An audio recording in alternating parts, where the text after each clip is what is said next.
Okay.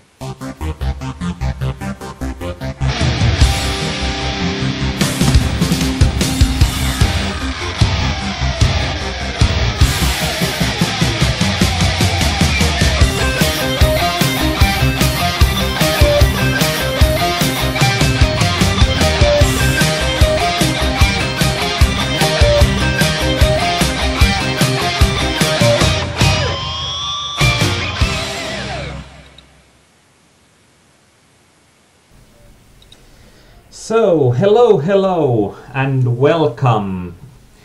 This is going to be a one-on-one coaching with our member Neo1186. Did I got the numbers correct? That's correct. Hi there. So, we are going to have a discussion about Aarnimetsa sit and goes and how to improve on those. And I hope that everything is working right now. My broadcaster crashed just before we could start the broadcast the last time around, but now everything seems to be working. And from the last time, I think that Neo has started a blog on our site, and there has been some interesting discussion on the blog as well, and I recommend you to read it. And how do you feel like writing something down? I think it's pretty good. I think it improves a bit of my thinking. It also is a nice thing to do when things are not running so good. You can get a bit of your head clear, get a bit of input from other people. So I thought it was pretty good. And I think that one interesting thing was that you also made video or two on the site. And how did you feel about doing the videos, and when you are thinking about the spots to yourself, did you feel that it helped you even recording those videos? Yeah, I think that was a really good experience. I really liked to look at it again later. I noticed a lot of mistakes or a lot of spots where my thinking wasn't correct, and it was pretty good to run through those hands and to try to make it the next time a bit better. I think that trying to explain yourself on a video, it's a really good way of finding out where you don't know enough, because it's pretty much, if you don't know something, it's pretty impossible to explain it clearly. Mm-hmm. So I think doing videos on your own play, and especially later on, I think that you have improved a lot since the first coaching. But I think that when you have improved to a level that you can't see improvements like week on week, then it makes a lot of sense to have videos on what you have done before, because then you can see the improvement. Like if you don't see it, like when you are beginning to play something, you can see improvements like even hour to hour, day to day, that you are better every day. And when you get a bit better, then there is less that you can learn, but you are still improving. And it might be like, if I'm looking at videos that I have done half a year ago or a full year ago, I'm thinking that this guy doesn't know as much or isn't as good as he thinks he is, but but that only shows me that I have improved even during the last year. And I have played a lot of poker, and I have been playing for a long time. But if I wouldn't have done those videos, it would be pretty impossible for me to know that I'm improved if I didn't have anything from my past to look for. And this is a one-to-one coaching, but you can ask us anything, or you can comment on the hands and discussions that are going on our chat, www.pokerarmenia.com/forum. You can see the chat right now on the screen. When we are having the second part of our session, I don't think we can fit the chat on the screen, but then we'll just try to manage and discuss what happens in the chat. And I think that if there is someone that's interested in sit and goes and interested in helping a fellow forum user, I think that it could be pretty interesting to look through Neo's videos that he has done to his blog. And I think today it's going to be an interesting day for another reason as well.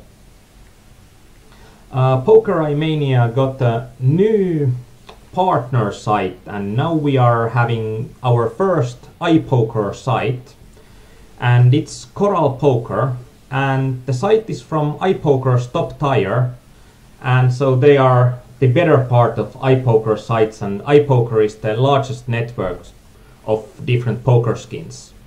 And I think that they got a really great VIP system that really rewards the players, and you can get up to 50% cashback from the VIP club. So the rewards are good, and I think you should read up more on the offer from our forums. I think it's the best that iPoker has to offer, and they are also having a really generous up to £1,200 welcome bonus, which equals about 25%, a bit over cashback, and it opens in friendly just £5 pieces. And that £1,200 pound welcome bonus, I think it's a bit over $2,000 right now, so that's really generous. And I think it's really interesting to see Rotman joining the coaching session, because I think that you have played against each other because you are both playing in the same games. So that should be pretty interesting. Rotman is one of our users from the Finnish side that is also playing the sit and goes. I think he might be concentrating a bit more on 18 men's right now, but I think he has played a lot of 9 maxes as well. I didn't check that if you have played against each other. I haven't noticed so far, but it's interesting to know. And I think that we can now start the poker content or the coaching content. And I think that one of the main things that I was looking after from the last time's coaching was how does your short stacked play improve? And I must say that it has improved a lot. It's like last time around, it was pretty easy to see missed spots left and right on your game, and now it's a lot tougher to find big leaks that on spots that you are not utilizing. But as you can see that we are having 8 hands here, and those are all folded hands, so we might be getting a bit back there on that. I think that you are still missing spots, and I think that we can make them better. And Rotman asks, are there going to be coaching free rolls on Coral? We can't yet discuss on what will be exclusive promotions for Coral, but there will be exclusive promotions, and we are going to utilize the coaching because that's the special thing that we do on Poker Aarnimetsa. So there will be something interesting brewing up, but we wanted to get the site up and visible for everyone as soon as possible.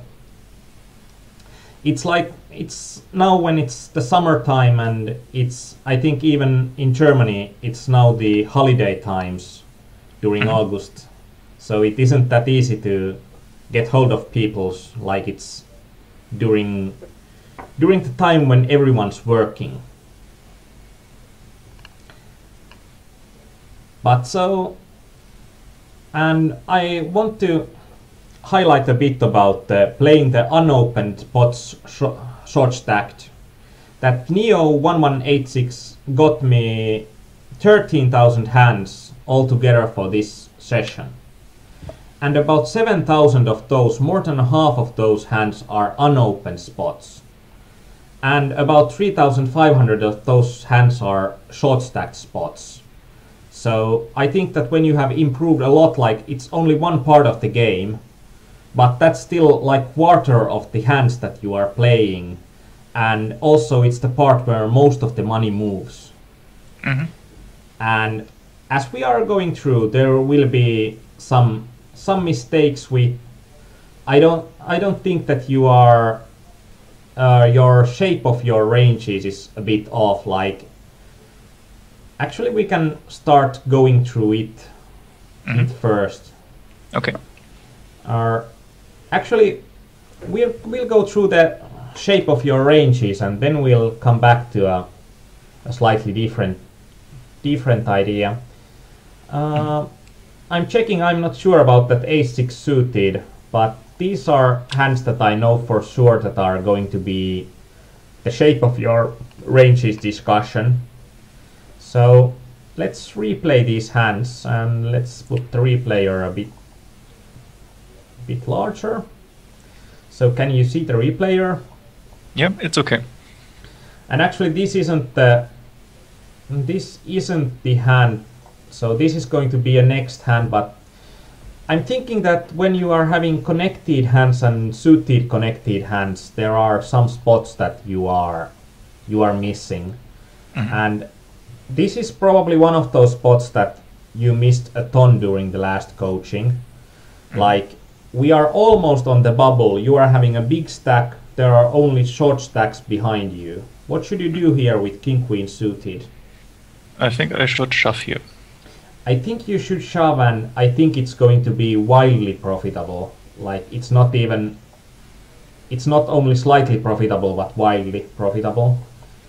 We can actually go through this as well, because I think that this is one of those hands that it doesn't matter even if the guy on the big blind is calling any two hands, because King Queen suited is playing so well against most ranges, that if we are looking at this as a basic hand,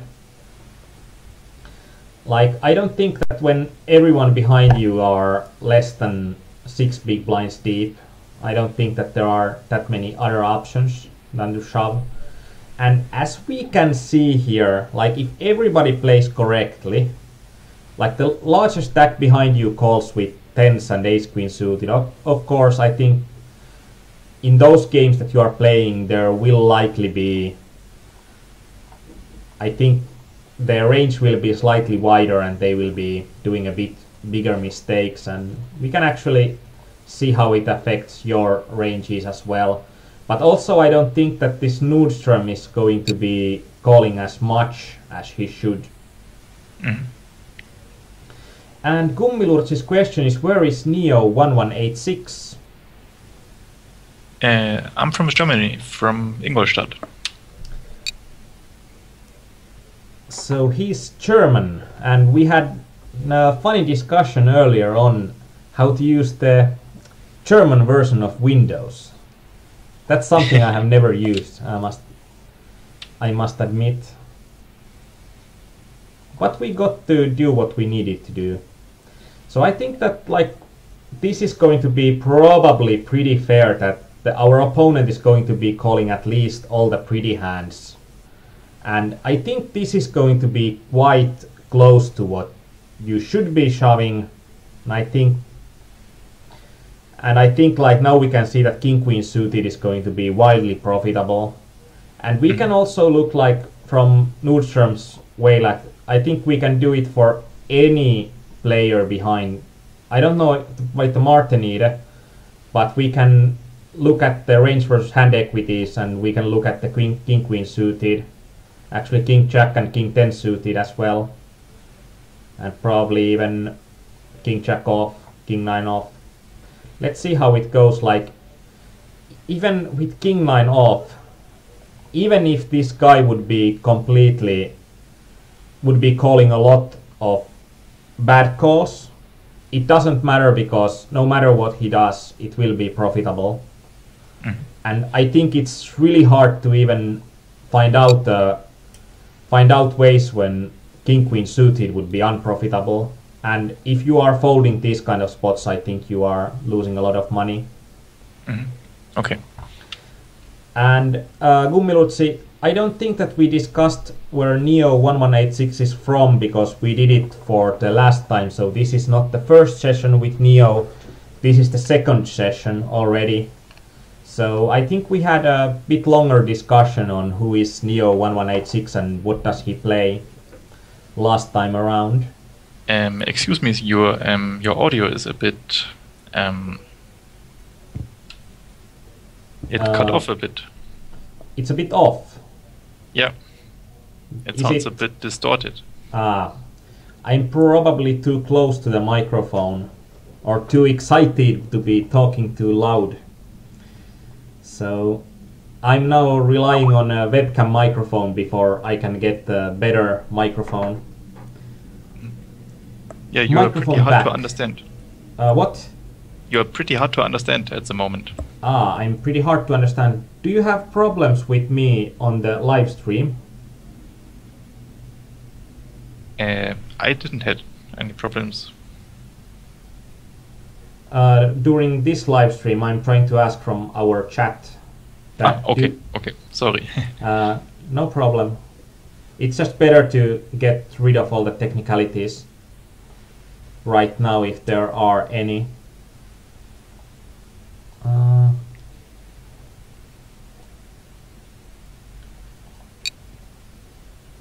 I'm trying to look with the Skype audio settings, but there should be everything working on my end and it shouldn't go to distortion.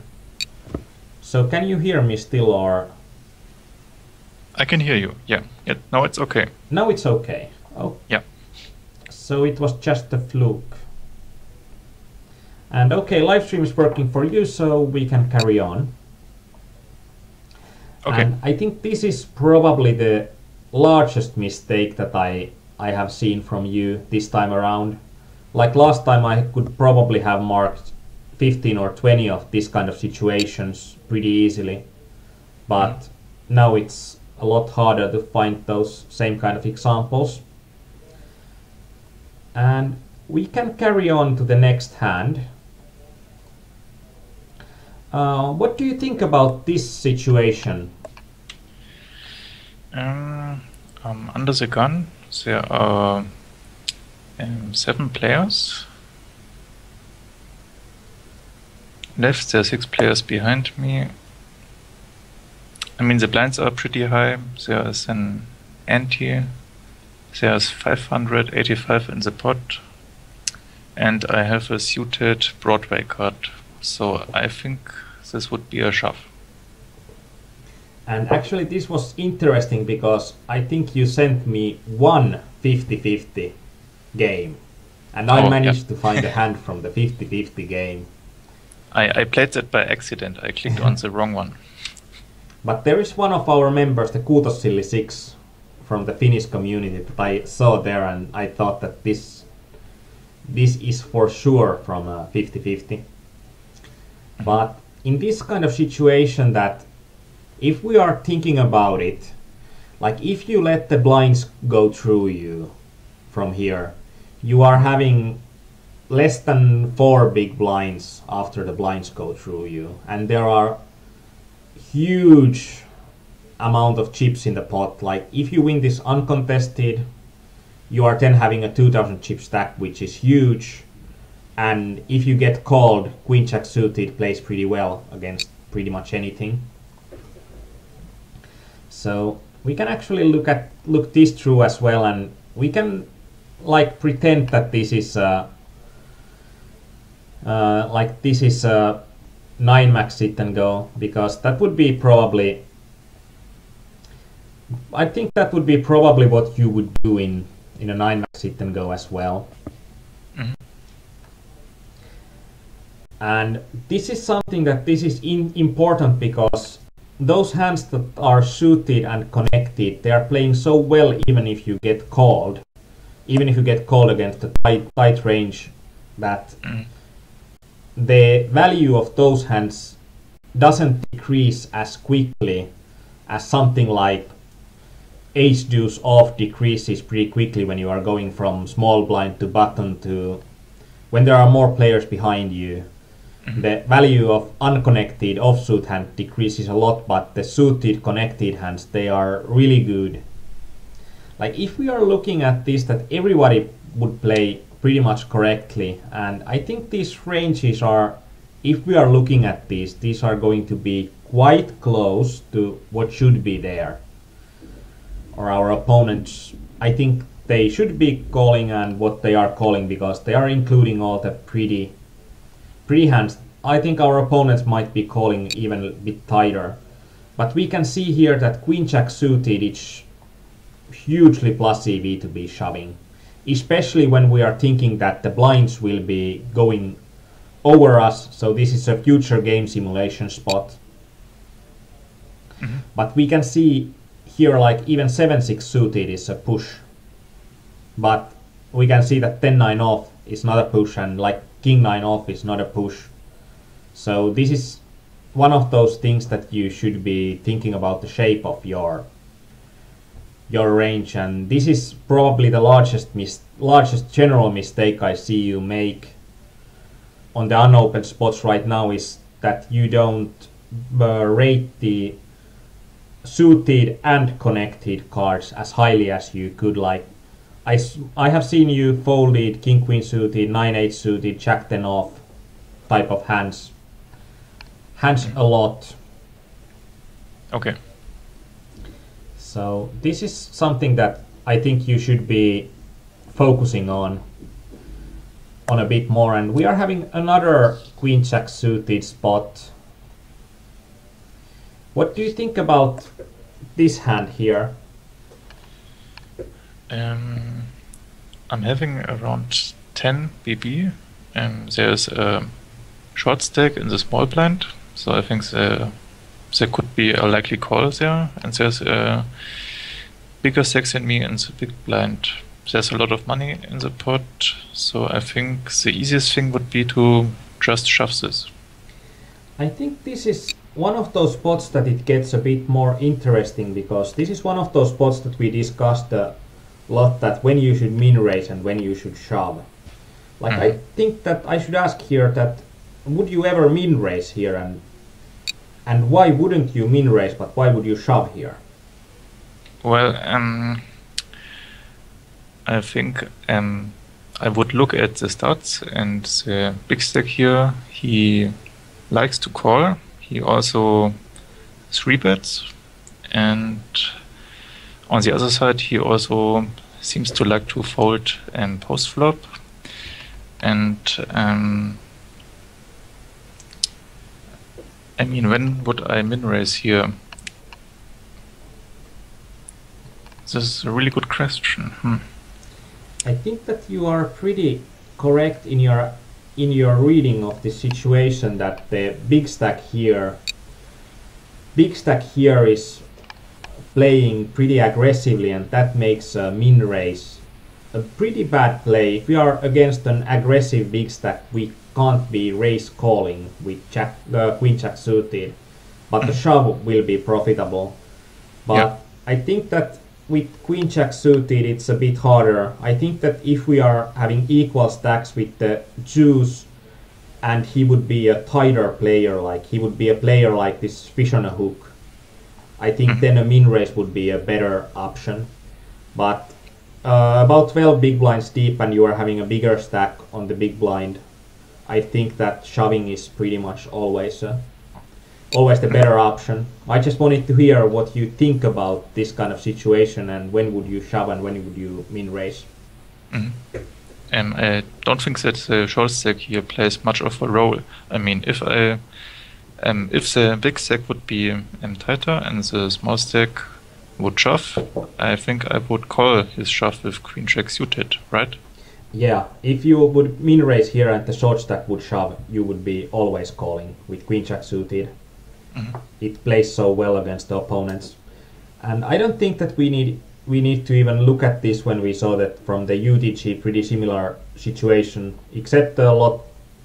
Actually, we could. I think it's going to be good to see. And I think that you have done a pretty good job on eliminating your mistakes, and I think this is only fine-tuning. Okay. So that's something that you can pat yourself to the back. And we can see that if our opponents behind us would do the sensible thing, and I think the ranges are still quite sensible, the player on the big stack might be calling us wider, but we can then also plot against our hand, and I don't think that with Queen Jack suited, the opponent would need to call, I think, 22% a bit more. That's actually a bit surprising. I thought that it would be farther away, and I don't think our opponent will be calling much more than this, but if there will be an opponent that's really fishy, then I think we can even fold this, but in general this should be a shove. Mm-hmm. Okay. And Rotman says that I've got to say that I'm amazed that Arni is not having any sun stripes on his face after shaving his summer beard. And that's actually not completely true. I shaved my beard, but then I let it grow for a while, so I'm having a like 2 millimeter stubble that is almost the same color than the suntan. So that's not foundation, that's planning ahead. And I'm really sorry for our English community that we haven't still gotten the meetup pictures and videos on the English side, because there should be some fun stuff. And let's go to the next hand. These are pretty much, I think that these might be boring because these are pretty much the same situation. And what do you think here? Now this is a 7.5 big blind spot with antes, and you are having a Jack 10 suited. And I'm in mid position. Yeah, I guess this is again a shove, I think. I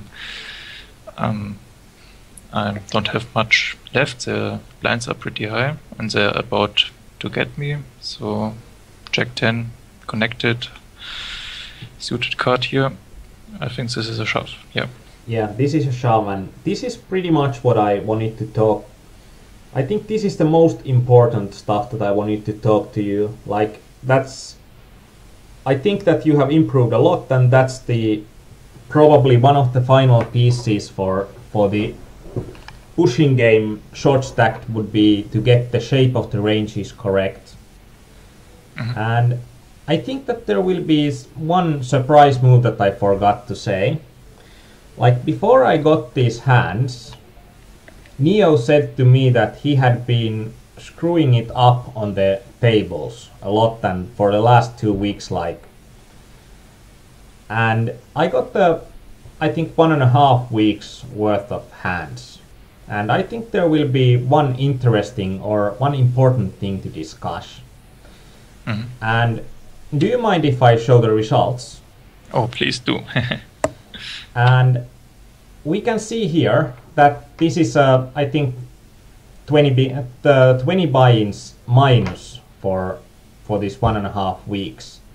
But more importantly, this is the red line, and red line is rising pretty solidly.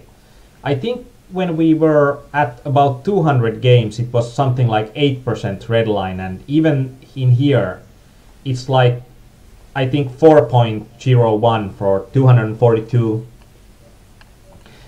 games. So like EV adjusted, when it takes out some luck in the games, like it takes out of every luck when people have gone all in, and then you have won 10 buy-ins in 242 games.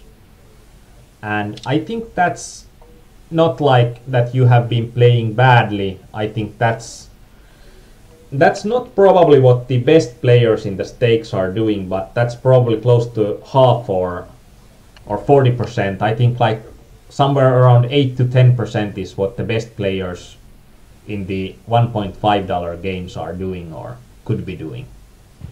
Really, I thought that numbers would be higher. I thought they said, I don't know, they make 20% or so ROI. I think that you can make close to 20% ROI in the normal speed sit and goes, but in the turbo sit and goes I think there are two things that are cutting the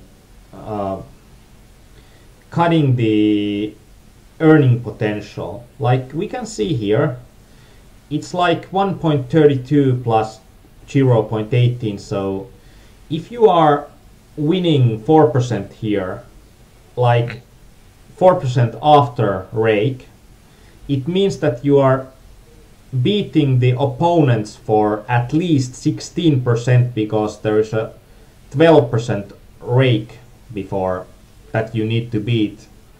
And so the $1.5 level is a lot more heavily raked than the $3.5 level, which I think goes to 8.5%. So it's like 3.20 to 0.30.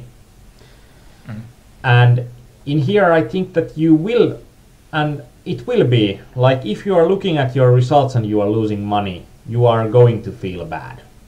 And that's something that's going to be part of poker. But I think that you should mostly be concentrating on, like, this is a short sample size and it can be still anything, because you can see like in here the first 80 games you had a loss for both of those, but after 1,000 games this red line starts to give you a better indication where you are. So I'd say that it will be really interesting to see, like, after 1,000 games from the last coaching session, where you are EV wise and where you are buy-in wise. And I know that there is also like money is money, like this EV. It's nice to know that you are probably playing more plus EV game than your results will tell you. But it's not nice to lose money, and especially since I think there is now actually a level to move down. I think there is now 50-cent games. Yeah, I thought about that. But like when you are at the bottom step, it's really hard because you can't move further down. Even if you are playing plus EV game, if you get broke, then you can't move further down. So that's a bit of a shame. And if you are feeling that you are going down and you are not having enough buy-ins, you can try to play a few sessions of those 0.50. I think actually those are even raked only with 5 cents. So a rake in those games is only 10%, but it's 12% and on $1.5 games, which is quite insane. Maybe this is a good point to ask a question. I have one question, namely I was wondering if I should play a second structure besides the 9 max turbos, something like hyper turbos, to get a bit of variety. I was also feeling that maybe if I only play one structure, that I don't know, maybe I make over time a bit more mistakes because I'm just playing the same thing all over again. What do you think about that? Yeah. I think that like most of the successful players that I know have started with playing one structure and mastering one structure really well. And I think that when you are in a part that you are constantly making money from one structure, then you can branch out, and then there is, even if it doesn't work out for you, there is always something that you know that you beat that you can go back to. But I think at the beginning, it's the most important thing is to find a game that you like to play, and then play it, then learn it really well and make it a money maker for you. And like if you are having, I'd say something like when you have gotten from the $1.5 games to $3.5 games or even $7 games, then I think it's a good place to start looking at other structures. And actually I think when you are at somewhere around $30 buy-in level, if you want to play a decent amount of tables, you pretty much need to mix structures. but you can play pretty much only one structure to at least $15 games, I think. Okay. But this is something that I remembered, that you were not having a lot of self-confidence. And even in here, that if we are going to return to root and looking at like your ROI has been minus 7.4, you have still beaten the rake with 4.6%. So even when you have been running badly, you have still beaten the opposition, even though you have lost money. And this is something I wanted to discuss with you, that, and this red line, I think that it's looking real good, and you shouldn't be ashamed that you have played bad. I think that you have played better during this set of hands that you did before. And okay. this is also one of those things that is hard for a poker player to learn to recognize what is variance and what is skill and what is variance, and especially with short samples, it's really hard to see. And then you need to be looking at equities for different hands. But let's go for the other parts of our hands on the reports. I think there are now 4 hands that we should be looking at. And we are starting with the first one, and this is going to be interesting. Okay.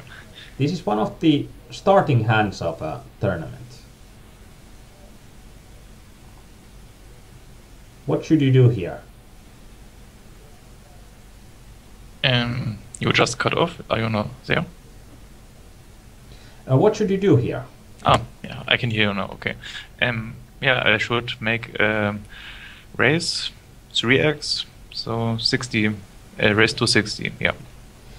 And this is one of those situations that I'm wondering, that are you playing too many tables, because this looks like a pretty self-evident spot to raise. Ouch. I think that there were at least 1 or 2 of these kind of hands that I was looking like it. Like this should be a pretty easy open, and this should be, if you are not just playing too many tables, this might be a timeout. I can't see it from the hand histories, but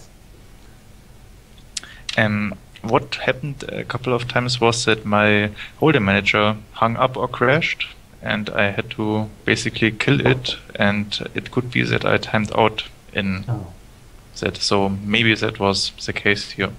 Yeah, I was just thinking that, yeah. or trying to ask you that, are you playing now more tables than you used to play? Now I'm about stuck with 6 tables at the time, and this is also, I think, one of the first hands.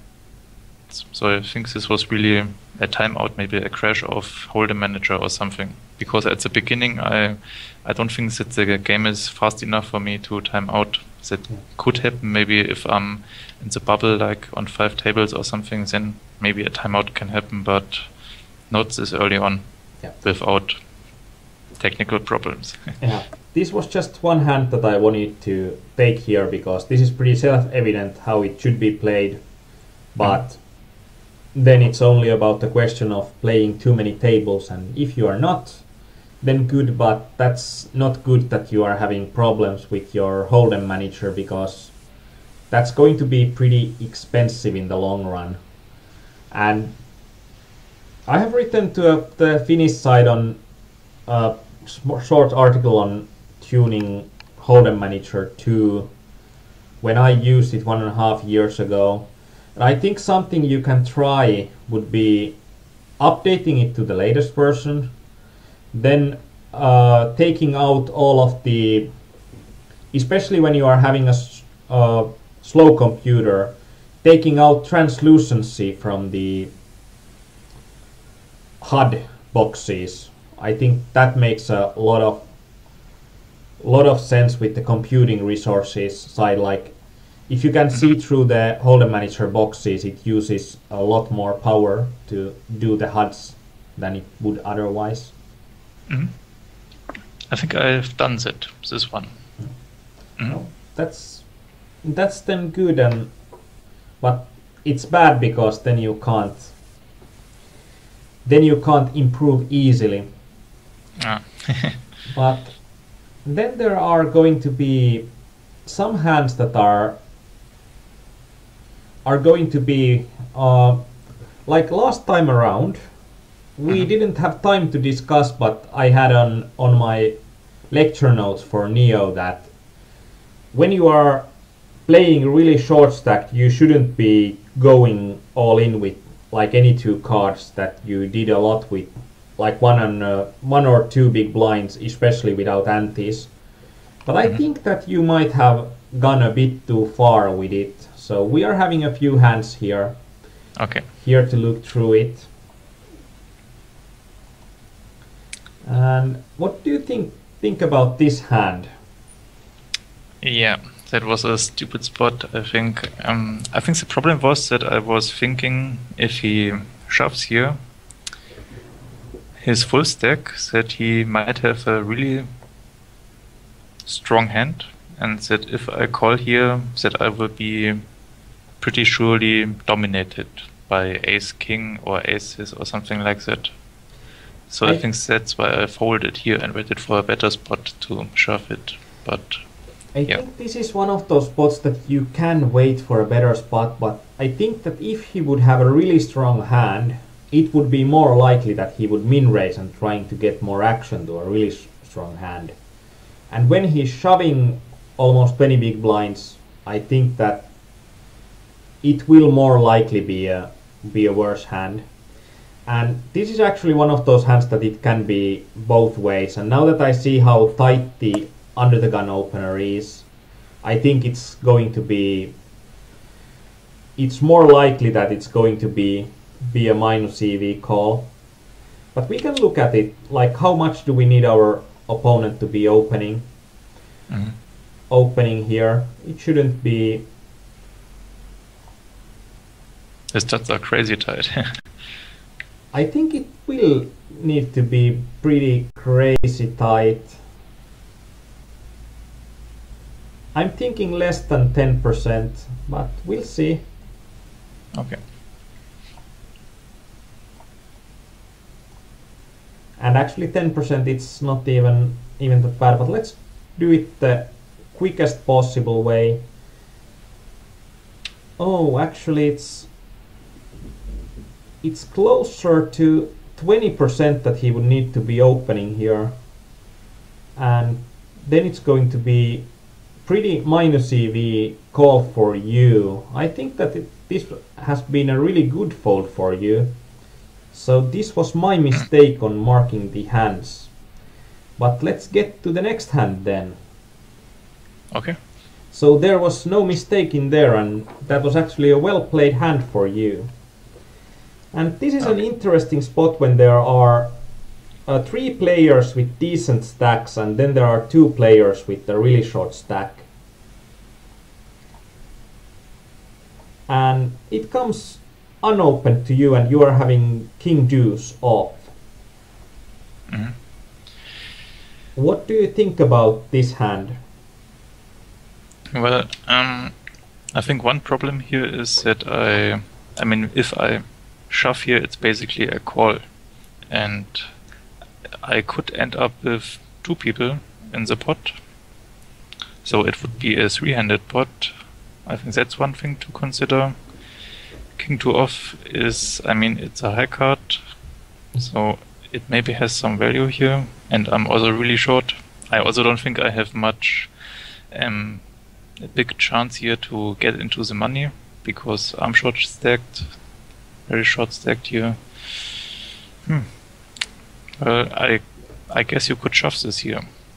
I think that this is one of those hands that if this would be a hand with no antes, I think then it would make more sense to fold it.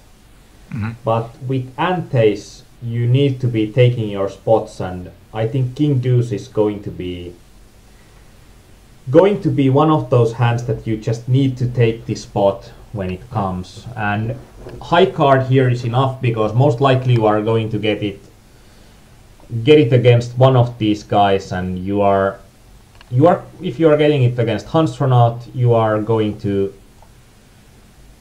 probably get it like 50+% equity for you, because it's going to be completely random hand for him. And for the Evolve87, if he shoves, then you are having less equity, but also then you are going to have only one opponent against you. Mm-hmm. And I think this is one of those spots that you just, when you are having antes, you need to be taking a lot more chances than without antes. And this is also interesting hand in a way that it's still 5-handed, but it's pretty much that you are playing a bubble game, because there are 3 players that are so far ahead of you that you pretty much can't get into the money without taking a lot of risks, and this is one of those risks that I need that you should be taking. Okay. And as we can see that if we are looking at Neo's call range, like even if the opponent would be calling any two, 94.6% would be the range, and I think that takes pretty much into account that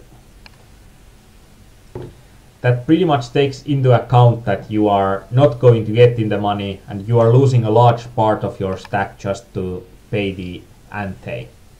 Mm-hmm. Like that's 1/7 of your stack going into the ante already. Okay. And I think that when you are having a hand like King Deuce off, you are not having the crappiest hand of them all.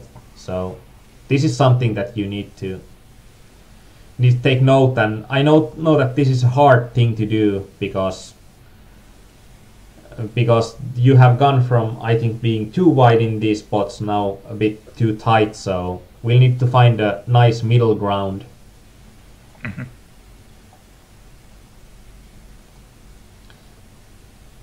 And in here, this is also an interesting situation. What do you think you should be doing here?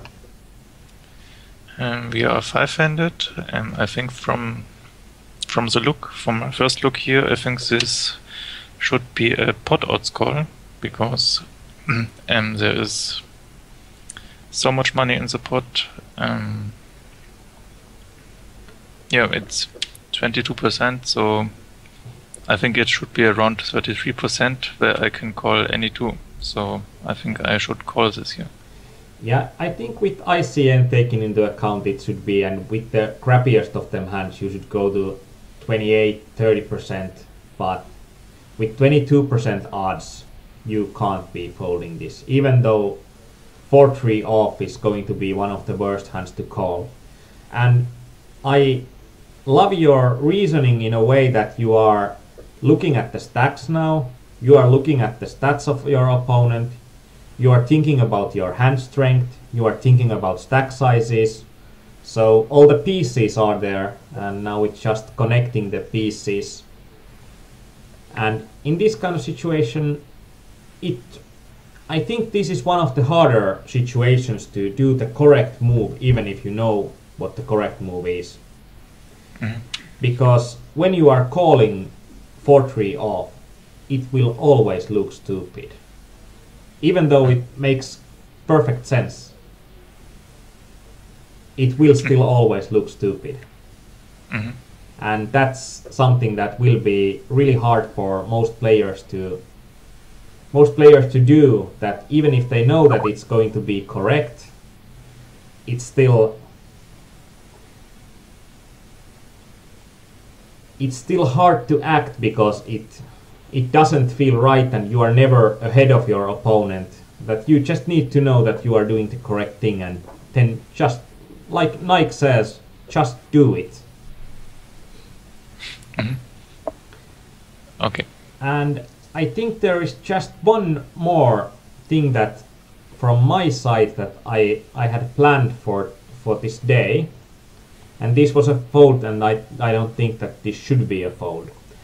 And there is just one thing that I noticed, that your heads-up game has gone to be more aggressive, and I must say that I like it, because now you are making the opponents that are folding too many big blinds, you are making them pay by opening even a bit more from the button than you used to.